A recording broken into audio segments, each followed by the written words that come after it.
Welcome, everybody.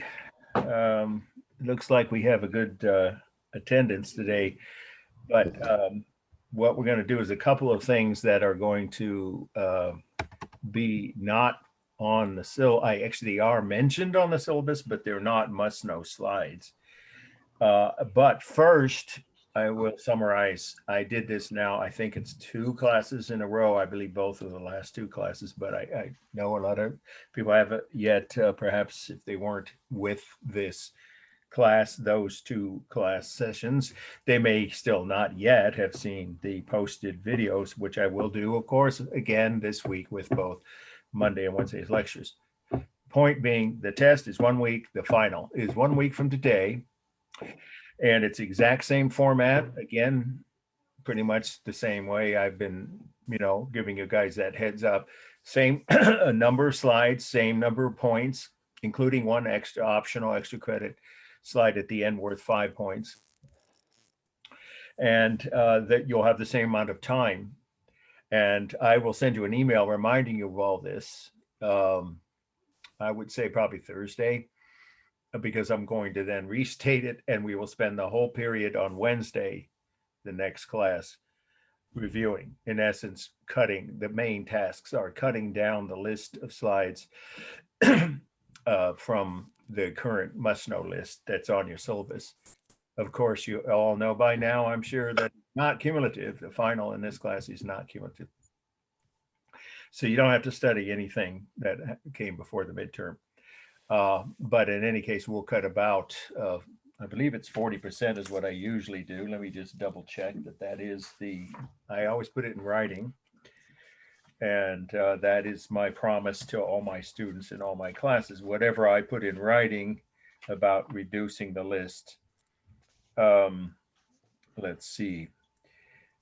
Yeah, I've said, actually I said 50%. I said 50%. That's what would take us a little longer, but that's a good thing. You want to be here, in other words, please log in. Most people do by 3:05, because certainly within the next few minutes, we're going to start doing the reduction, I call it, of both the study list of slides. So you don't waste time on those slides that are being removed. A, and B, the same thing with, though not that much from the terms, because the list of terms isn't that long. So we'll cut at least a third of those. The same thing I did before the midterm, except that I cut a smaller percentage, because there were a little less slides, of course, from the first half of this course that were potentially going to be on the midterm. Okay, second is that I'm not posting it on YouTube, which I didn't do with the midterm. You have to have an even playing field is the point, of course, for everyone.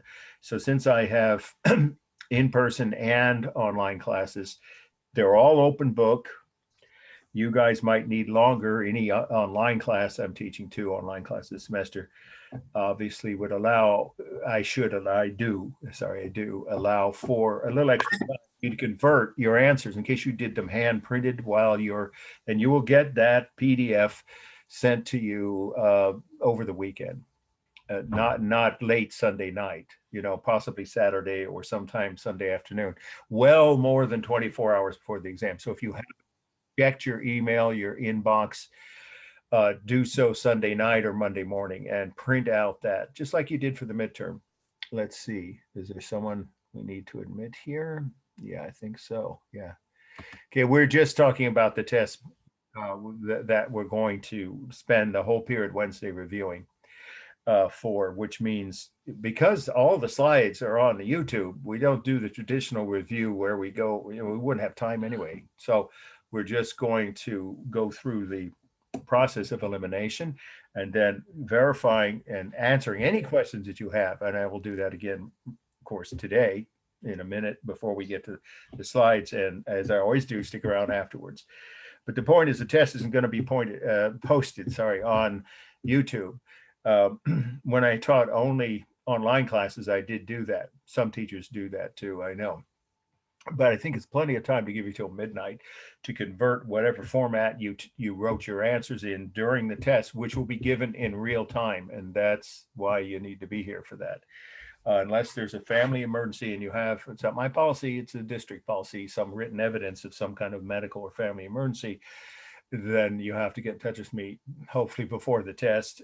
You'd have to kind of scramble to do a makeup situation, and that is a case-by-case basis. And it's not a good thing to put yourself in that box, because the grades are due not long after the final exam week is over, and I plan to try and get them done certainly well before the deadline. But in any case, they have to be submitted by midnight on the 31st, which means December 30th. And we got a couple holidays in between, right? And I'm sure all of you want to relax. So at this point, you really want to be here for the review on Wednesday and for the test, which will start at 10 minutes after. And it'll be the same amount of time on each section like it was in the parts of the test are identical. I'll even hold the test up to the screen when we get to that point on Wednesday's class. Okay, so everything is the same procedure-wise, and that means you will need to convert it to your final submission to a PDF and send it to Mark W. at AOL, correctly labeled. I will hold up something for you on Wednesday so you can see how that looks, which is the same as you've been doing, it'll say obviously Art 1.2 final exam, last name, underline last name, comma, first name, the way you enrolled. I'll repeat that. I'll hold up something on, and then of course that lecture, this one and the one Wednesday, the review lecture, will be posted on YouTube and kept up until the end of the semester. But of course, after the test is done, it's a moot point.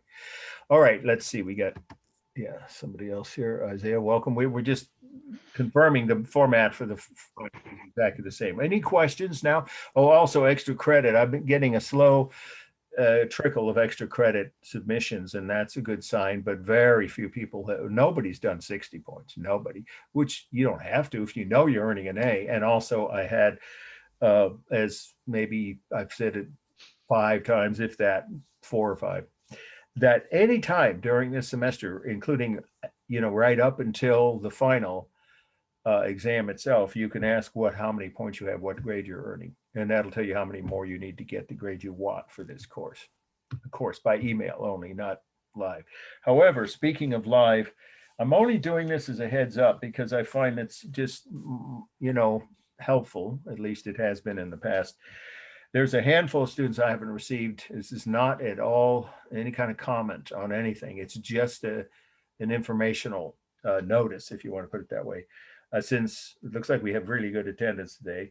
So if you're one of these people, there's about 4 or 5, so you wouldn't be alone, that I got both your first paper and your midterm, which shows that you're actively involved in the class and want to get, obviously credit and a good grade, but didn't get a second paper from yet. Okay. And there's just a few of those. I'll very quickly read those people's names. And in case they're here now or later on, they see this video, they'll know they've got until midnight Friday really should be the cutoff, because that's the end of the week before finals. I will send an email reminding people of that as well, but I've already done that with individuals who ask me, what the deadline was. It's the end of this week, so up until midnight Friday, for your second paper, if you didn't already turn it. Jasmine Bermudez, I didn't get one yet. Miranda Bruhel, okay. A couple of people have contacted me, said they're sending them in, so I won't read those people's names. Let's see. A couple more like that, and then we get down to, I think it's just 2 or 3 more. Matt Nelson, and I believe that is pretty much everybody's. Yeah, I've got a couple people, so if anybody who didn't hear your name and just sent the paper in, if I've logged it in, I can tell you now that I received it. If you want to, Grace Hansen, for instance, I got yours. Thank you. And then I think Boris. Yeah, I got both your papers. So the second one of both those students will be graded in the next few days, probably by the next class, and return to you the grade. Okay, now, are there any questions about? I do have a question. Sure. Just to be sure, the movie that you say, The Doubt of the Shadow, or Shadow of the Doubt, is for extra credit as well? The one that Shadow of a Doubt. on You talk about the Sunset? Hitchcock movie, Alfred Hitchcock movie. Is that what you said? Shadow of a Doubt. Yes.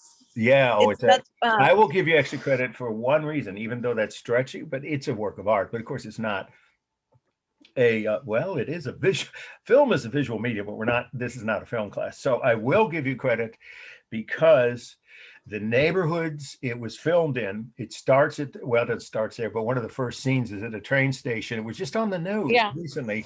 And I already watched it, and I saw the old library. Yeah, right. Downtown. And then the downtown library, the courthouse.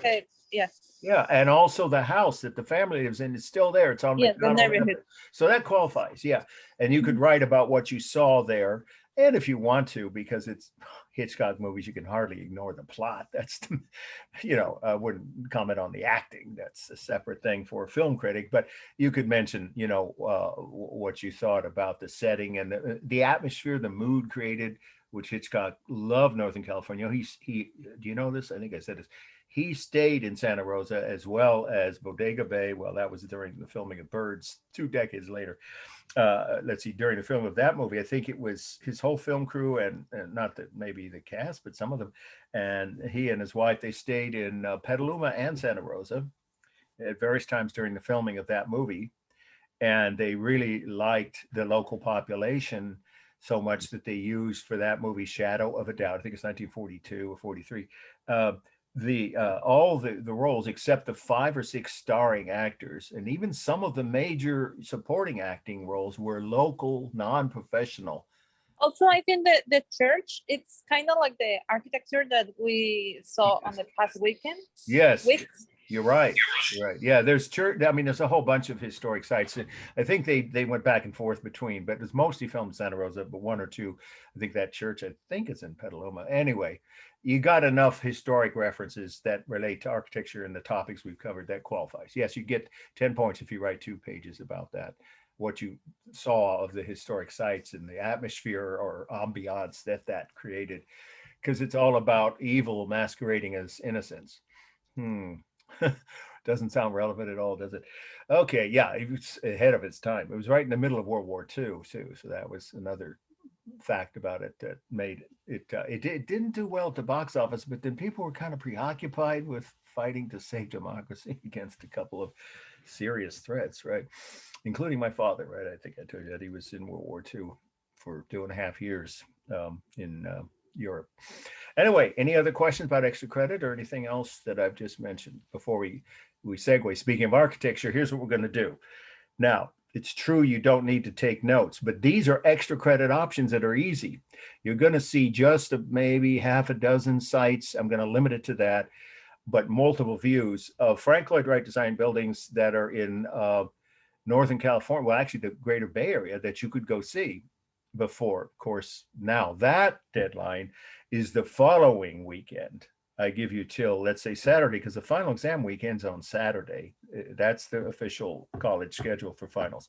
So you have a week from this coming Saturday to do any extra credit, even after the exam's done. So you could add 10 points or even 20 if you haven't done any architectural sites, force photos from these sites. I'm going to show you. And then, depending on what the timing is, I think we will have at least a little more time than that just the Frank Lloyd Wright slides. I will show you some of the world art slides. Some of you might remember I started to do that from my office on a Wednesday back in October, and I forgotten to bring the cord. It's the only time I ever did that so far with me that plugs into the wall and all that. So the whole lecture came to a screeching halt, but it wasn't on the syllabus. So that will be world art slides from the Art Institute of Chicago. If you ever get there, you really should go to that museum for if any period of art. And they have a new wing. It's all dedicated to the cultures we covered, of course, after the midterm, some of which will be tested on, right? World art from after 1500. And that wing of that museum is spectacular. It took years for them to raise the money and design it and get the collection. They already had some of them, but they acquired legally works of art from other cultures properly, as things should be, not stolen, right? So that'll be the last few minutes. So we'll probably run right close to about 4:50. Okay, one last time, any other questions anybody has? Because then if we're ready, we'll go to these first several Frank Lloyd Wright sites, which some of you may know about, but not all of them are open to the public. However, let me get this out of here. Those that are, I will point out. So, because you can go take exterior views, remember, uh, if you want. Now, hopefully you can see this. Can everybody see this? Hello? Yeah. Yeah, good. Yes. This is the living room of one of my favorite Frank Lloyd Wright houses. These are all in my book on Frank Lloyd Wright, which is in, not that you need to necessarily do that. Now you got enough on your plates, but it is on reserve in both libraries and also the public libraries in Sonoma County and Marin County. Frank Lloyd Wright on the West Coast. So this is a house in Orinda called the Bueller House. And when he designed this, Frank Lloyd Wright, in 1948, he had created a new style, and it should look a little unusual to you, even if you've seen photos or, even there have been plenty of movies with Frank Lloyd Wright buildings in them because he was so famous while he was alive. He was like the rock star of architecture, right? He had an ego as big as the all outdoors, and that helped get him famous all over the world, not just in the US.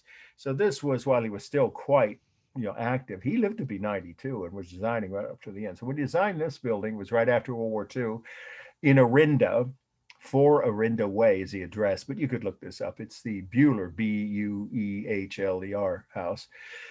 He was creating something, or had just recently created. Remember, we talked about this, the Usonian style, which he had done not long before the war in the late 30s with the falling water. Remember, that could be on the exam. The Usonian, I already defined it, so I'm not going to, go over that again. But I think it might be of interest to just notice that this, what looks like gold, is real gold on the ceiling. And this house had all the original furnishings as well. These are either Frank Lloyd Wright designed or designed by people in his studio. The sofas and things, the living room wraps around and then forms a giant prow-like shape. See, here's the view in his own blueprints. He called it the ship's prow. In that style, he had 2 variations. The falling water was an early version of it. But after World War II, he decided that houses needed to have, 2 things that every one of his homes after World War II, because he was practicing until he died in 1959. So what is that? Almost 15 years after the war ended. And so this is an example of what he called the prow of his houses. He liked having them sort of the upper, level. You see, it's a split level, right? That's one thing. That's not brand new with him, but he's one of the first architects to use split level floor plans. It's not 2 full stories. I mean, it does have a basement and a full workshop down below, but that's not a story. It's below ground. And maybe you can see that from these drawings, but this is the prow, he called it. And that was the room we were just looking at, was this section right here. Well, I guess it doesn't get larger. Oh, that's right. This is a PowerPoint presentation I made to the San Francisco Heritage Group when my book came out. Okay, so let's go to, there he is, jauntily in his pork pie hat, talking to the contractors on the site of that house in Orinda. But you can see how it integrates with the site. That's the whole point of his philosophy from the beginning of his career, way back with the Roby house. Remember, we covered that. So also that was a very high possibility, if not probability, of being on the final, remember. This is a different iteration or variation on the concept of integrating a house with this local or natural environment. That water feature here, this I think it's a goldfish pond, I'm pretty sure it was goldfish, is part of the concept that he created. He actually did some minor landscaping, not as much as Maybach did with some of his buildings, where he actually physically drew the outlines of the lagoon around the Palace of Fine Arts. We covered that in San Francisco. But Wright would hire the people that did this. He hired the imperial gardener from the Tokyo palace of the Emperor of Japan. Now, that was controversial. Right after World War II, we just defeated Japan. And as you know, the war ended with 2 atom bombs on 2 different Japanese cities. So within a year after the war, he brings this guy here. But, the guy was a gardener, so he was given a visa and allowed to stay in California and work on this and other Frank Lloyd Wright projects.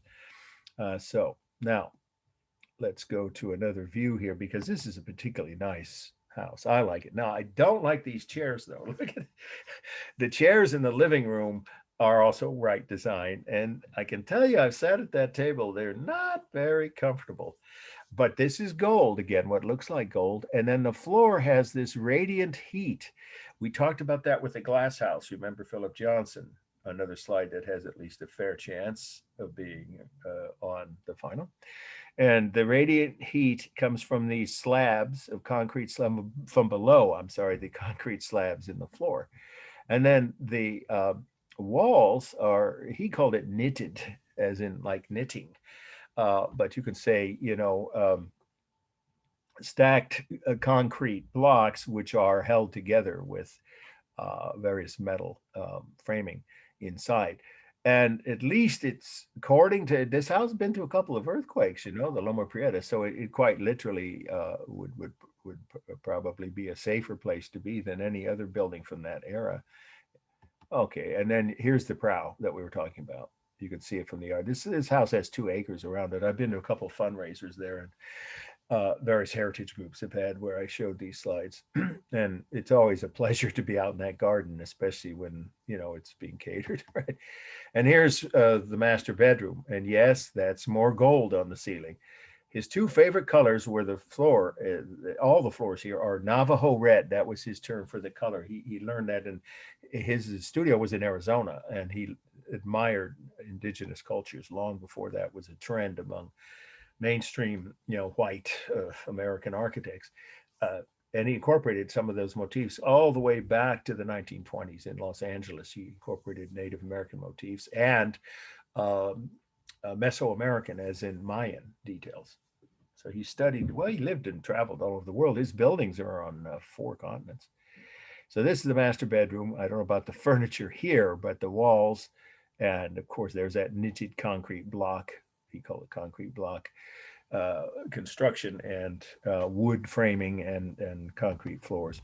This is in Palo Alto. This is on the Stanford campus. This house was designed for a professor, Hanna, Hanna, I believe I have that right, 1938. So it's early Usonian, and it's open to the public. This one's open to the public, but only certain hours. You'd have to check their website, and I don't know how COVID has affected that. Stanford, I think, was one of the first campuses to get really strict with COVID restrictions. I can't say for sure, so it'd be easy to find out. But you don't have to go inside to get the extra credit. If you have a reason to go, it's a bit of a drive, I know, from Santa Rosa to the peninsula. It's such a beautiful campus. You walk around and take pictures, 4 views of the outside. He also introduced the carport. He's credited, Frank Lloyd Wright, with inventing the carport. This house has a very prominent 4-car carport because it was a professor who was head of his department. I forget what department it was. And he already by the late 30s, of course, people were pretty much traveling around in, families. He had a large family. I think it was 5 kids, and, in-laws and, live-in help, with their own quarters inside the house. It's a beautiful house. So let's go take a look at the inside. This is the dining room. It's used by the university for receptions and events, although again, because of COVID, it probably hasn't been for a while. And of all things, it was Condoleezza Rice, yes, I know she's controversial, who was provost of Stanford when this house was slated for demolition after the Loma Prieta quake. This is, I think, before it was, of course, before she was Secretary of State, right? And she saved it to whatever else you want to say to her. I mean, this is irreplaceable. It's world-class, the most famous architect in American history, but also it's in perfect original condition. Now, these chairs are a little less uncomfortable, but still not that comfortable. It's a lack of back support that I don't understand, but they're designed by Wright. But let's take a look at how it looks like from the other angle. The shelves on the wall, those are built-ins that were also designed by Wright's, his craftsman, his studio. And the window seats here, which you usually expect to be here, but then that would block the view, or otherwise cut down on the panoramic vistas you can have while eating here. So it's used for various kinds of events by Stanford University, but it is open to the public. And here's the kitchen. his kitchens were not necessarily spacious. He didn't have to work in the kitchen. He had the attitude that women should be liberated from the kitchen. Well, that's because when he designed for a family like this, and he didn't only design for upper middle class and upper class, he often did, but he designed for some, sort of average middle income families, but his fees were so high, most of them couldn't afford him, or they went up during the process of his designing homes. I read this and actually talked to people. Believe it or not, some of them still live in houses he designed that 60, 70 years later. Well, by now they'd be 70 or 80 years later. I did the book about 2013 was when I was working on this book. Anyway, he said that women should know that they've been liberated from the kitchen. Well, yeah, if they have live-in help, okay, or their husband's willing to help. And this is still the Hannah house. This is a beautiful suite of, open, free-flowing floor plans or something. He and Maybach both pioneered in their earliest work, all the way back to the early 1900s. And you see, here's the library and a game room. It was the bedroom for two of their 5 kids when the kids were still at home, but when the kids grew up and moved out, they didn't need that. So they opened it up into a library, games room, so forth. This house was Wright's favorite house on the West Coast. One of his favorite he ever designed. It's on the cover of my book, Frank Lloyd Wright on the West Coast. And it was also in a movie called The Summer Place. Maybe one or two of you have seen that. I guess you could, that movie's too far off. It only shows one historic site, and that's this house. This was designed also in the late 40s. I believe it was designed in 46, but it took until 49 to finish. And he called it the prow again idea. This is Usonian. But what's different is it's on not Monterey Bay. That's what I was thinking when I went down there. But it's a separate bay. I love that area. I'm sure many of you spend time down there. I always go there between Christmas and New Year's. This house is on a smaller bay adjacent to Monterey Bay called Carmel Bay. And the views are unspoiled and spectacular. You'll see that as we go through. And then this is fieldstone, Carmel fieldstone that's found locally. So again, it integrates with the site. And there's your his favorite color, the Navajo red on the exterior walkways, but you'll see it also inside. You can see my photographer, Joel, again, Pugliati, superbly visionary when he sees things, and knows that they'd make a nice photo. They always do turn out nicely. So it kind of has an almost like a bent arm, and this is the elbow here, embracing the lot, which is not that huge. It's about a half acre, but it's a decent sized lot. This is the woman who hired him. And when she hired him, he tried to tell her what she wanted. That's typical of Wright. Wright's attitude, totally different than Maybach. Maybach worked with his clients. So did Julia Morgan. Sat down, interviewed them, discussed what their lifestyle was, when they got up in the morning, what their activities were. So he knew, Maybach and Julia Morgan, when the lighting was needed in each room.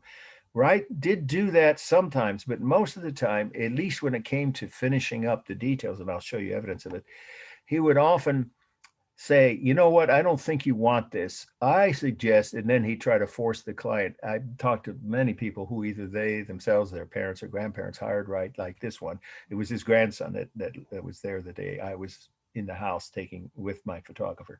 You see the view here, just spectacular. And that's the original furnishings, including the chairs here. These chairs are prairie style. They're older than the house, or at least they may be recreations, but the window seats are original. Anyway, that is the woman who had the house built. Walker was his name. She wanted a door. She had several things. She wanted trees planted around parts of the house, the lot, I should say. And she wanted a door in the kitchen to take the trash out in the bad weather, because it can get, this Monterey area can get cold and damp and windy in the winter. And he said, that'll ruin the symmetry of the kitchen. And he refused to do it. And then she said, well, then I'm not going to pay you. So he gave in. There's her door. She got her door, which I consider to be a victory over a man with the reputation and ego of Wright. That was not a small thing to win. And here's the guest room she had him design a few years later, about 1952 or so. How 50s looking it is. Okay, and then I'm going to skip over this one because this one is in the Central Valley. It's really quite lovely, but because it's not something it'd be likely to go to, but you could go to this one. This one is up in Berkeley, above the UC Berkeley campus.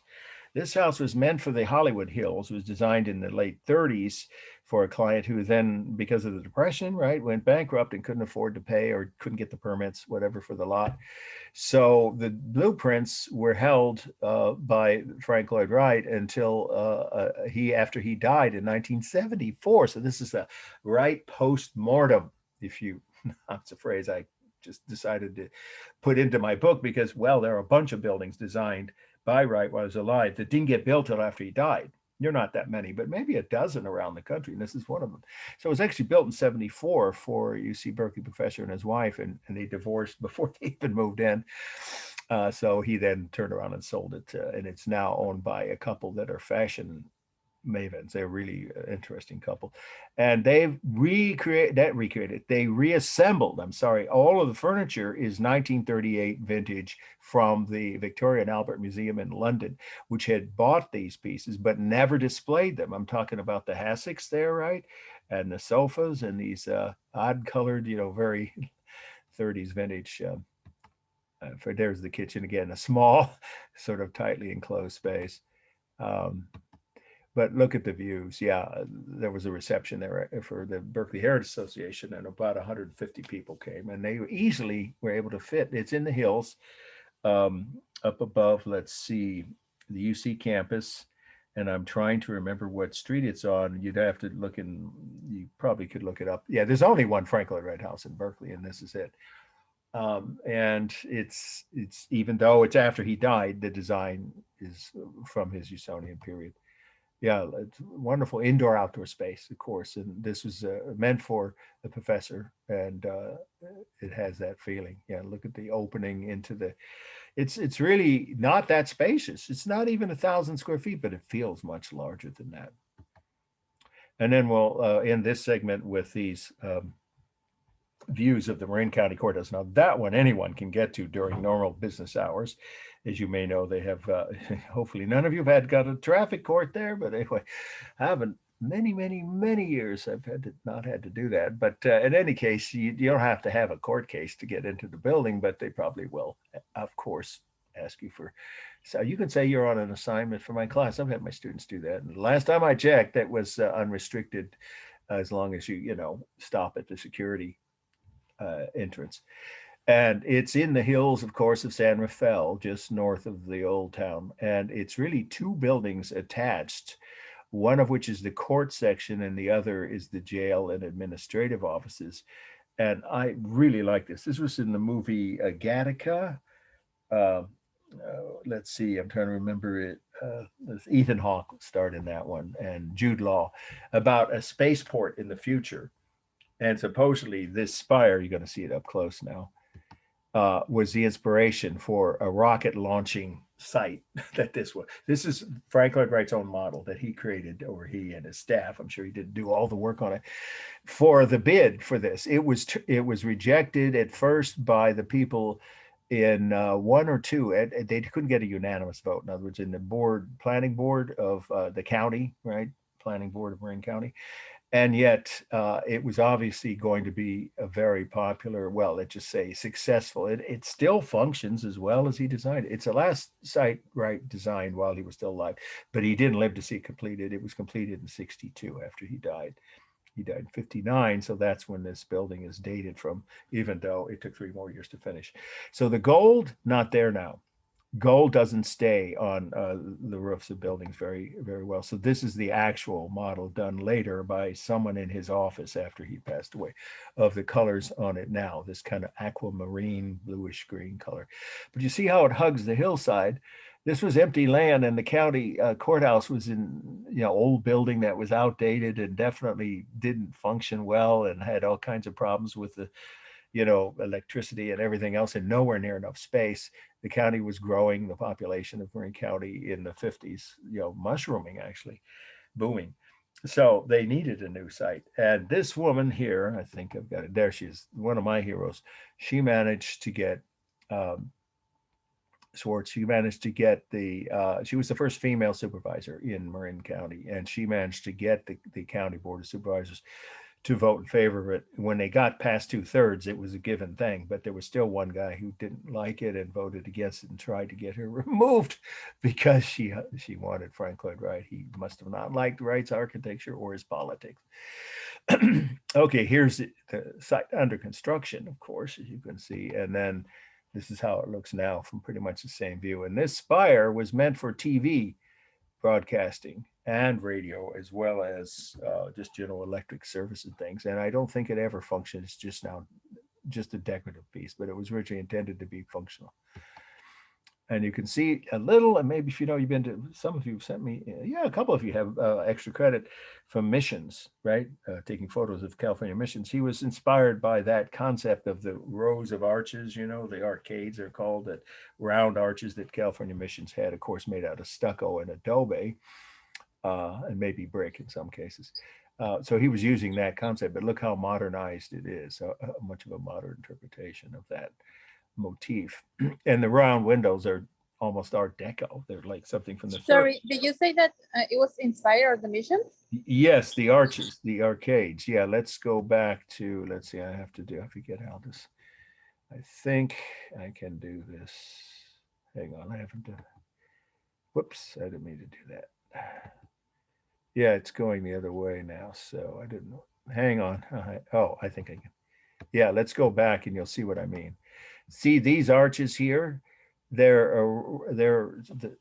not the ones on the bottom, but in the middle, just that, not the porthole windows or the wide arches there that are just, you know, not from any style or historic motif. But these here in the middle, he wrote about each of these things. He was interviewed many times about this project because it was very controversial. And like I said, at first it was opposed and not voted in or voted down, however you want to say that. So he had to come back a second time in person to Marin County, and his, you know, presentation won the day, along with that woman who was able to convince people that this was a world-class project that the county should be proud of.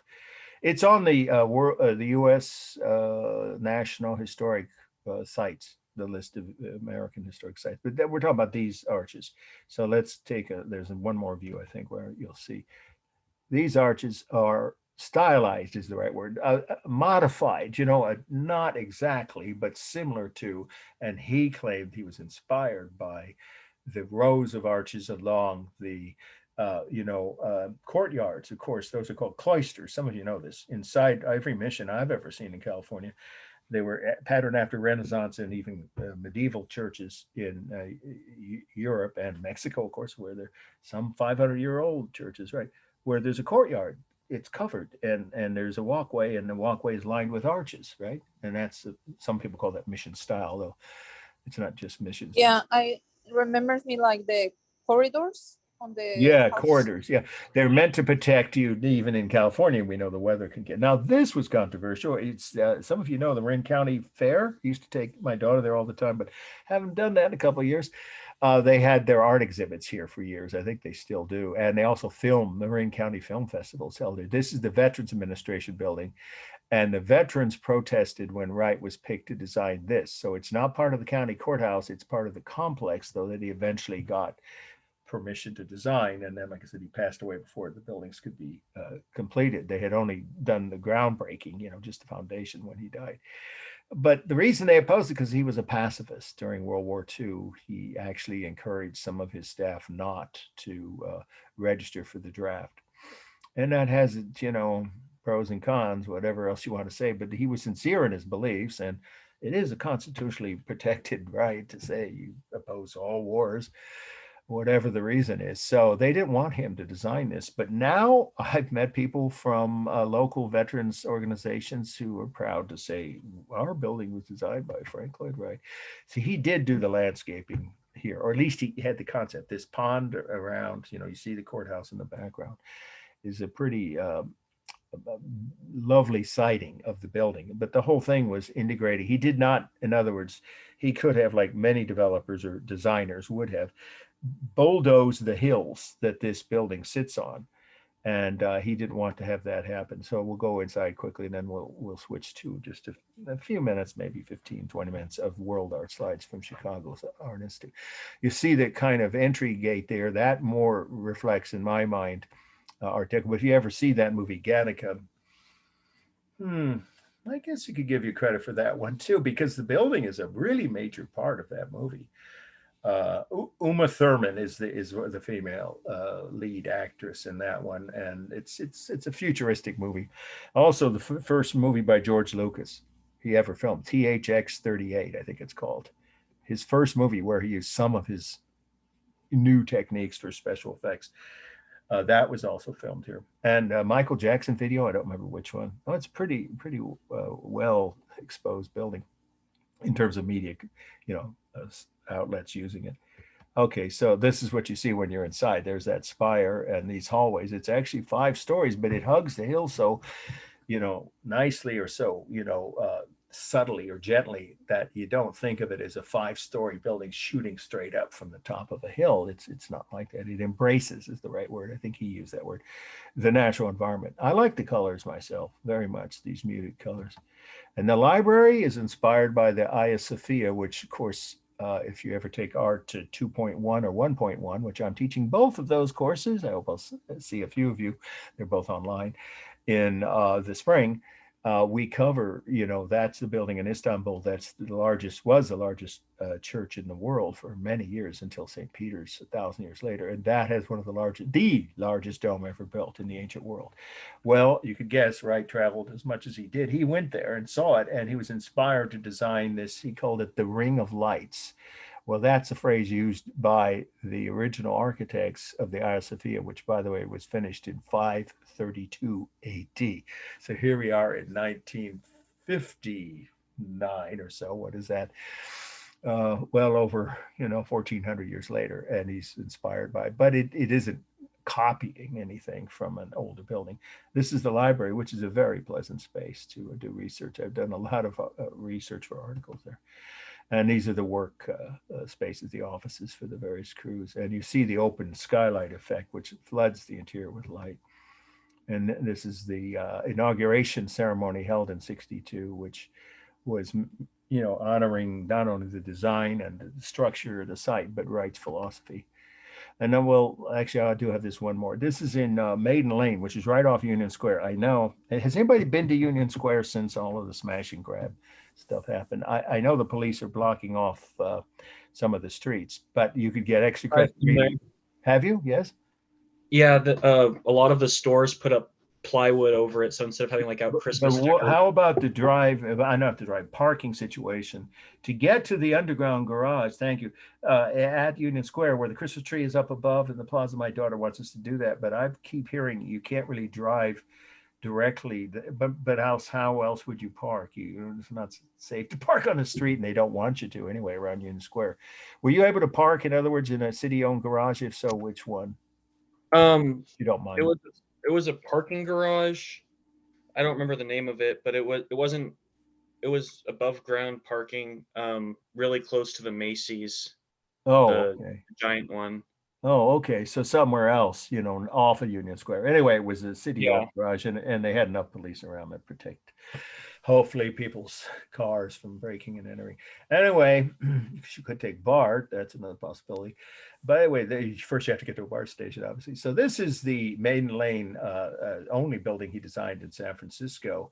And it was a gift shop, like watches and jewelry. And it's the prototype. I'm going to show you if you know anything about the Guggenheim Museum in New York City. This was the prototype for that a decade earlier. This was designed in 1942, but it wasn't built until 46. So we're going to go inside. Now, it's not open. The last time I checked, the people that were there when I wrote my book, the business went out of business during the pandemic. It happened to a few businesses. And so I think it's temporarily closed, but you could easily get 4 different, details around the door. But the interior is just that concept, some of you, what I'm talking about, the museum in New York City. I think didn't we start this class with a slide of that? And Mr. Popper's Penguins was filmed there, and the International with Clive Owen and Naomi Watts. There's a shootout in a model, full-size recreation of that famous art gallery that goes 6 floors up to a skylight. This was a prototype for that. And you can see that if you know what I'm talking about, or if you compare notes. This is a 3-level ramp. Here's the blueprints for it. And then you can see the Art Deco quality of it and these porthole windows. It was at the time I was taking these photos, or with my photographer, I should say, Joel Pugliati, taking these pictures. It was an Asian and African imported arts gift shop. It's quite lovely. And Wright designed all of the wooden furniture too, including this display case. And there's your gold again on top. So kind of bring it full circle. He liked to use gold on some of the ceilings of his 30s, 40s, and 50s buildings, the last period of his career. Okay, so now let's do this. We're going to stop share and we'll segue to just a few slides, maybe 20 minutes of the World Art Collection. It's fabulous, of the Art Institute of Chicago. And let's see, those should be, I'm pretty sure they're right here. And if they aren't, then we'll end extra early. But the last time I checked, they were. So don't forget that you want to sign in. Let's see, you want to sign in before the, oh, here we go. I know what I did wrong. Yeah, this is it. This is it. Yeah, there we go. Let's go all the way. First of all, let's get this full. Oh, I have to do screen share. Sorry. You guys can't see it if I don't. Well, first let me pick an image to start with, which will be inside the Art Institute. Here we go. Okay. Whoops, I gotta get that full. And then lower it down, and it will be in like 20 seconds. I should be able to do that. Okay. Whoops. Okay, there it is. This should be visible to everybody. Everybody can see this? Yeah? Yep. I can. You should recognize this from the syllabus. It's Paris Street Rainy Day. This is insured for, last time I checked, it's probably gone up with $150 million. I mean, no one's ever going to sell this painting. That museum knows it's priceless. It's irreplaceable. And it's huge. That couple walking towards us in the view that you saw, of course, during the lecture, they're nearly life-size. And yes, this is one of two paintings which, in Ferris Bueller's Day Off, if you haven't seen that movie, the main characters that, you know, are playing hooky from high school go stand in front of and mimic with. You wouldn't be allowed to bring umbrellas into that museum. It could damage the artwork. And you're not allowed to get too close, but you can see I got close enough to get a decent full view. These are my own slides. But it's such a beautiful painting, and it takes me, at least whenever I see it, back to my favorite city in the world, what it's like to walk on the streets of Paris. Although people don't dress this way anymore, unless it's a costume event, which has happened when I've been in Paris. You can see that this is a rainy day, probably November, I would guess, because it could be much colder in December. You get snow in Paris. Yeah, and it's, of course, remember, a mixture of Impressionism and Realism. Realism on the figures in the foreground and middle ground, and everything behind them, the buildings, the street, and the farther away figures are all Impressionistic. Okay, this is a Chinese 18th century imported, secretary with really beautiful, I think we can get closer in this, yeah. Lacquer work, it's called, inlaid, and that is gold, what looks like gold. And then this is probably, that just paint here, but it's. How is it called? Pardon? How do you call it? Well, it's a secretary. That's what I've heard, the name of the piece of furniture. I'm not an expert on furniture, I'll admit that. If you want to, anyone want to correct me there, but that's what I think it's called, which people would use in their offices. This is from the late 1700s, around the time of, America's Revolutionary War, probably a little earlier based on because there was already trade with China by that time. In fact, if you ever get to the East Coast of the United States and you go to some of those port cities like Salem, Massachusetts. Yeah, I know most people think of the witch trials, but we're about a century after that, when that was long gone. You had these very successful small trading and larger, even some medium-sized companies that would trade with China. Japan was off limits then, right? not until the mid 1800s did Japan open up to foreign visitors and trading, but China did, and so they called this chinoiserie. It's a French word for things from China. It's quite beautiful. There's a whole wing of that there, and let's go on to the armor. Here is pretty remarkable. I think I used one of these. Yeah, I did, didn't I? For the well, maybe I didn't for this class. One of my classes I used to view, yeah, it was the in-person class, of a scene of knights fighting each other here. Well, the armor collection is from a place that's long gone, and sadly, I mentioned in my novel South Side Story. Anybody who grew up in Chicago, anywhere near the time this place was open, it was called the Harding Museum, not after President Warren Harding, not that Harding, but some guy who loved medieval culture, and he imported a whole castle. Well, he had it recreated, so some of its original medieval stones and others were newly created, carved to look like old stonework. He created a whole castle complex actually, and opened it as a museum of medieval and Renaissance art. And the most popular section of it when I was a kid was the arms and armory. They called it arms and weapons, armor and weapons. And these, of course, are, some people think they're axes. They're called halberds. It doesn't matter. Anyway, that would have been used in battle. And this is the kind of armor that there actually were American early English colonists, and I believe, and that corny as it is, the Disney movie about let's see, with Captain John Smith, right, and Pocahontas. There's obviously it's speculation to a large degree, but there were such incidents that happened where soldiers went out into the swamps and wilderness of Virginia in the early 1600s, dressed in armor like this in 110 degrees humid weather. I'm amazed they didn't die of heat prostration. People still wore armor like that as late as the 1600s, but usually in the 14 and 1500s. This is by Albrecht Dürer. We talked about him, didn't we? Yeah, we did before. This is a painting of Adam and Eve. But it's the armor collection that's really an interesting thing. These would be from, of course, all over Europe, not just England, where the pieces of the castle were assembled by Mr. Harding, who was obviously quite wealthy, and into a museum that was open right through the 60s. And then it was bulldozed for a housing project that never got built. The last time I was in Chicago, it's a while ago now, but it was an empty lot still. But the armor and the other objects in the museum were taken and moved into the storage or warehouse of the Art Institute, which is in downtown. And so they put some of the objects back on display. Horses even were expected to wear armor. And then look at this rather, it almost makes me think of, what is it, Hannibal Lecter from Science of the Lambs.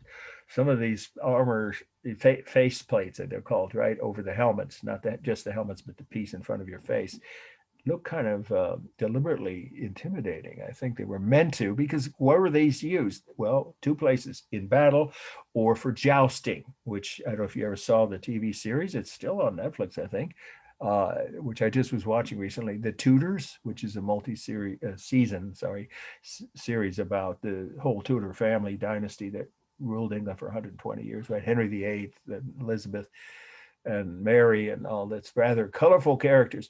This is the period these were from. These are from the late 14 to the early 16. Hey, Mark, have you seen a... Pardon?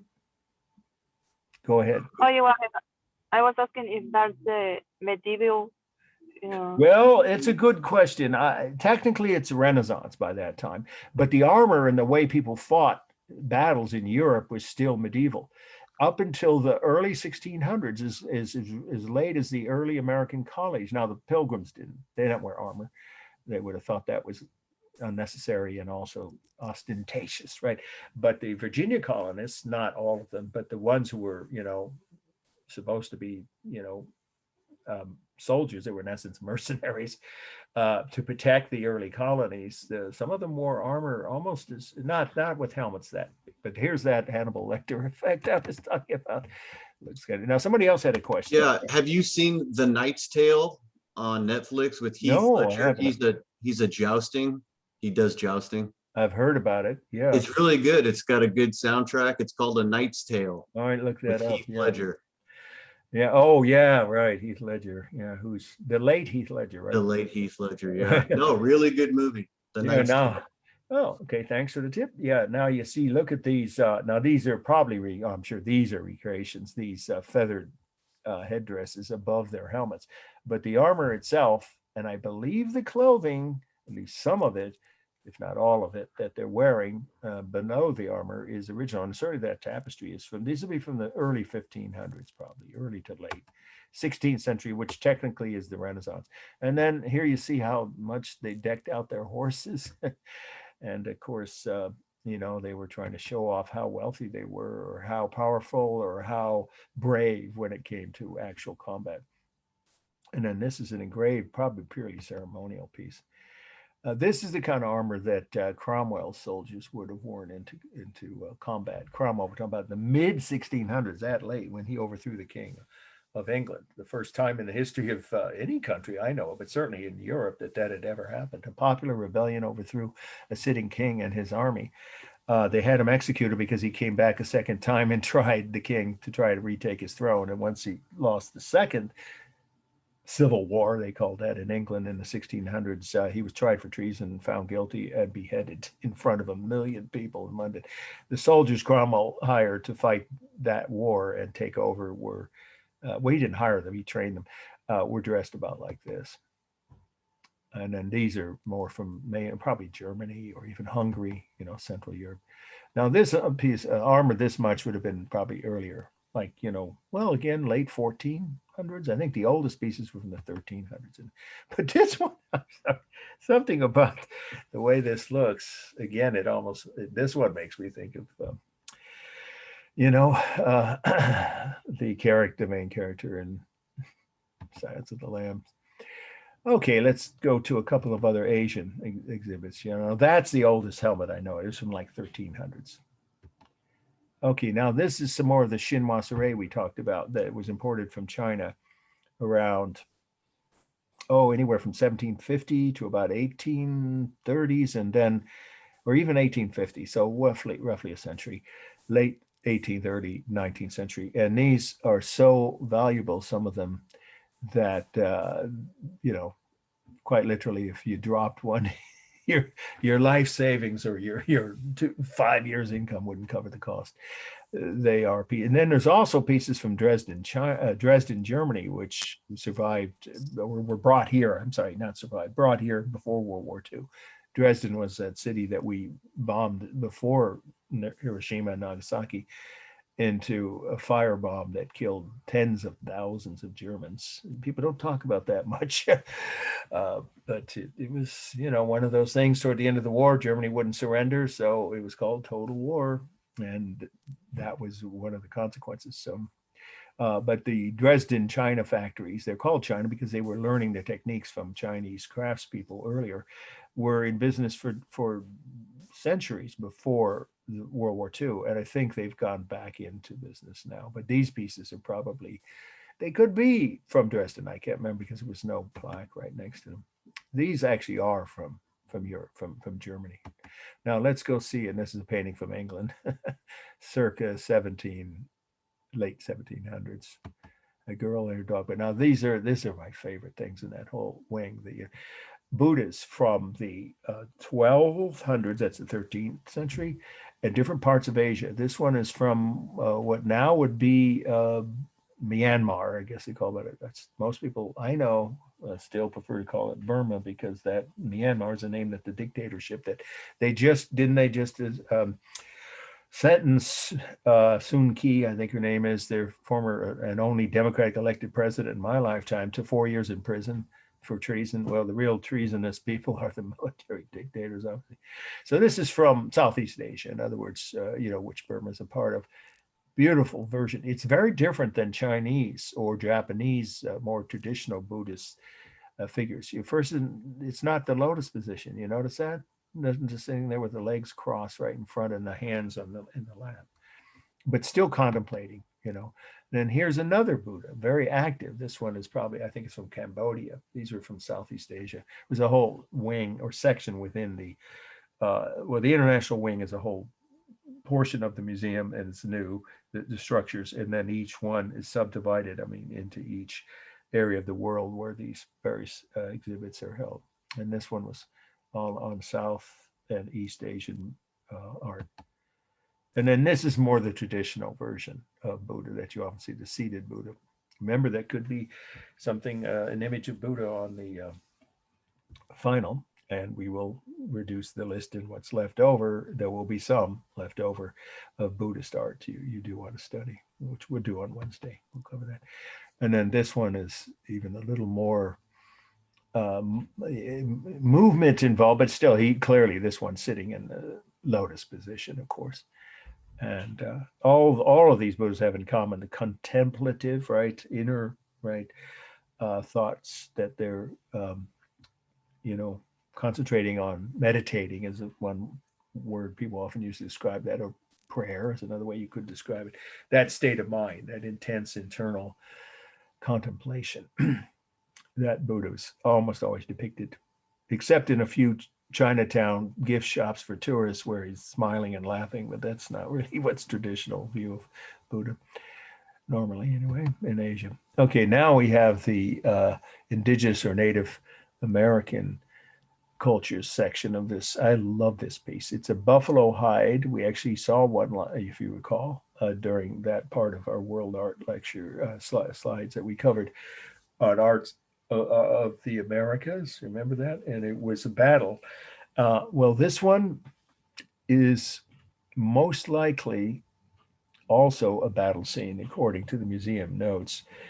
And let me see, I think I might have another view of it. Yeah, I do. But you see that most of the warriors, assuming they're warriors, on the horses, I love the colors on the horses too, are from the tribe that created this. I think it was the Dakota. I can't remember the exact tribe, but of course it's not on the syllabus, or definitely not going to be, you're not going to be tested on it. So you don't have to know the exact, it's the plains, northern plains tribes that, had a major battle in which the tribe that created this, again, I'm pretty sure I have that right, it's Dakota Indians, were able to win against some of their rivals. But here the rivals, you see, look to be rather overmatched because they're on foot.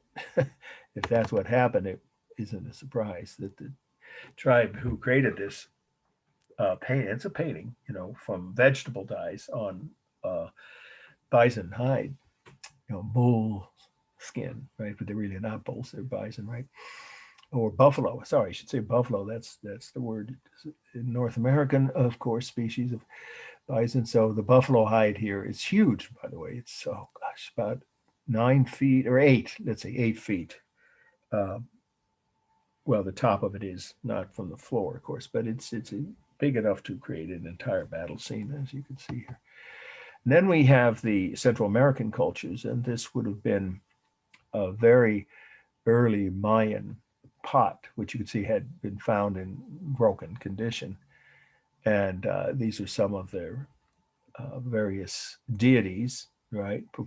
Or priests. Actually, these down here are high priests conducting ceremonies. We talked about that too with the slides of Art of the Americas. Yeah, these are high priests. You can tell by their headdresses. I like this one here. It looks like a cat with a mustache. I'm not sure that the name of that. And then this is African art, fertility images of female deities who would help people. We covered this too, if you recall, help people if they had trouble conceiving, or they lost a child, or they didn't yet have, committed whatever kind of relationship where they could raise a family. Then maybe they would pray to these kinds of gods or goddesses. Whoops, that just jumped there. And this is also this is about 7 feet tall, and it's larger than life, of a female deity, fertility goddess from West Africa. I do remember that. I believe it would be Ivory Coast now. Yeah, I'm pretty sure that's where it was from. Yeah. You don't have to know these things. And then this is a Mayan priest, and you see this kind of thing when you go to the museum in Mexico City. I mentioned it to you. It's just a fabulous museum. The National Anthropological, say that fast 5 times, museum is one of the best I've ever been to. But this is for within the US, this is a pretty good collection. I'm only showing you just like scratching the surface, because I only had one day in the museum with my daughter. We had to leave the next day, so we didn't have time to take photos of everything we saw, let alone see everything that was on display. But what we did see was quite fantastic. Look at the detail of his necklace and his cummerbund, I guess it is, waistband, and then the headdress is amazing. And this is life size. Yeah, a Mayan priest conducting some kind of prayer ritual.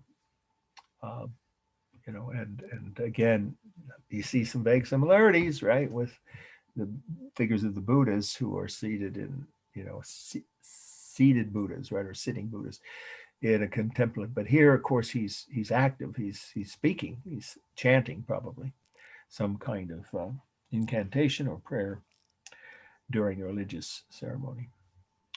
And that's made out of ceramic, if that's not obvious. It's amazing it survived without breaking. And however it was protected, it was also carefully shipped here, so it wasn't damaged.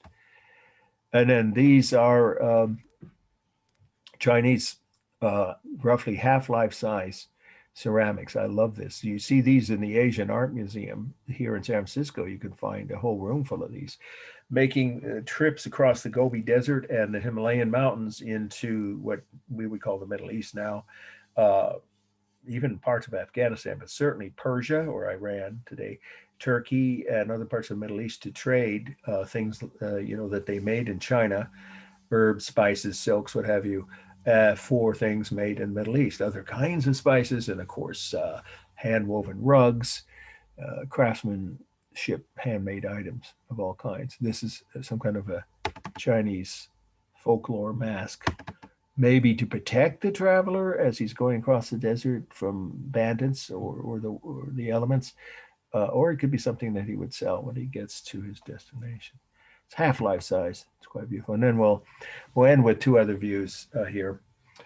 This is Shiva.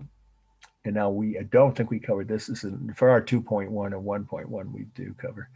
Not 2.1, sorry, 1.1. The ancient world art class. Shiva, the most powerful of all Hindu deities, who has the power over the universe of life and death, creation and destruction, good or evil, fire and water, all of these, the yin and yang concept of right opposites that exist in the universe and that the gods have some kind of control over. Well, this god, now it's in a glass case, so the reflection was almost impossible to avoid. I didn't use a flash. You're not supposed to use flash in most museums these days. But it's about 1/3. Well, what is a life size if Shiva was a normal adult?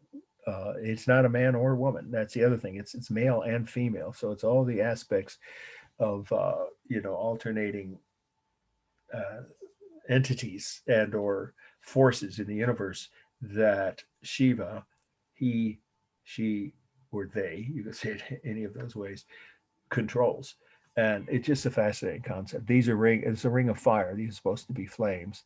And then Shiva's pointing to, I'll say there, that's the easiest way to put it, foot and down to the bottom where there is, I believe I have this right. Yeah, Shiva's standing on an evil kind of a hint. Usually it's a dwarf. That's not my word. That's a word that the Hindu artists who create these works. This is metal, if it's not obvious, metal, and it's about 3 feet tall. One of the larger ones. The ones in the Asian Art Museum are more like 2/3 the size, and the one in the textbook, I think, for Art 2.1 is not this large. It's one of the largest Shiva statues I've seen, doing a dance that is of the dance of creation, supposedly to help, let's say, enforce or otherwise strengthen the energy in the universe for creativity, a positive influence. And if some bad things happen or some part of the human race conducts some, evil activity, then maybe the opposite would happen. Shiva might appear and bring negative energy and destructive forces to bear on those kinds of people. So very important traditional entity, specifically the most powerful deity, according to everything I've read, in Hindu religion, from India, of course, and other parts of Asia. And then I'll end up with this. This is what happens to the transportation system. This is when I was a kid, growing up, there were 16 rail lines leading in and out of Chicago. Chicago was known as the hub of America. That literally is one of our nicknames when I was a kid growing up. And now only 4 railroad lines still function leading into the city. Amtrak, of course, goes to, it's the 3rd largest city in America, right? And then there were no buildings bigger than this. This was the tallest building in between New York, or outside of New York, actually. No, that's not true. There was one in Cleveland that was slightly taller, of all places. 650-foot tall building, the Prudential Building, built in the 50s. And I don't even remember what was built. It was too little. Then this building got to be the first one in outside of New York over 1,000 feet. It's older than the Sears Tower. It's a Standard Oil building, of all things, about 1,100 feet. So now there's like 7 or 8 buildings in Chicago over 1,000, and about 15 or 20 in New York, and 1 each in San Francisco and Philadelphia and Atlanta and a few other cities. Yeah, so it's a common thing now to have buildings over 1,000 feet, but not when I was growing up. Okay, so now you've got an overview of some things you could go see in the Bay Area, Frank Lloyd Wright. Let's do the stop share, and I'll stick around for any questions anybody has about anything we just covered, or that if you joined us late, I already summarized what we're doing. Don't forget, on Wednesday, we are going to do the actual reduction. I call it exercise, and that's very valuable. You want to be here for that.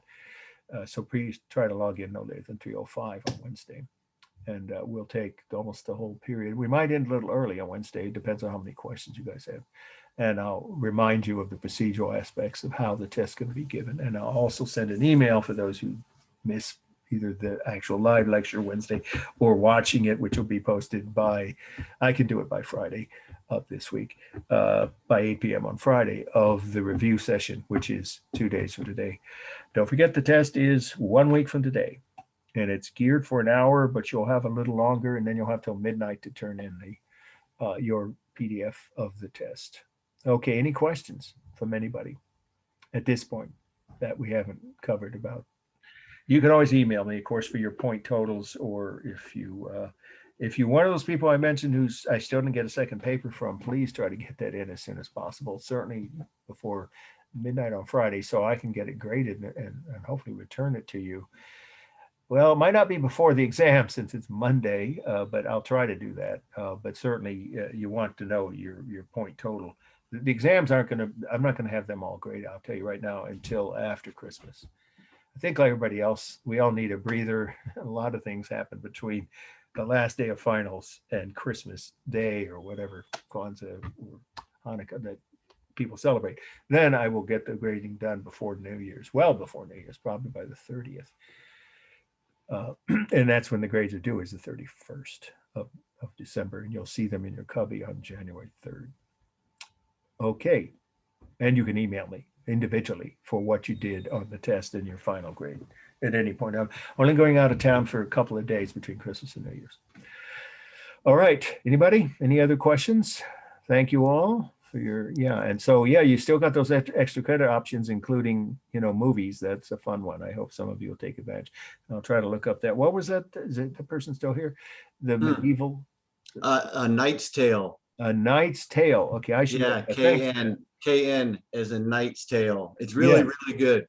Okay, sounds good, because fun movie. Yeah, that subject interests me, from childhood memories, and of course seeing things like those museum exhibits I just showed you. All right, we'll see you guys on Wednesday. I will, start talking about the review by 3:05 at the latest, but of course I'll usually 3:02, 3:03. I log everybody in, so try to be here on time on Wednesday for that. Okay.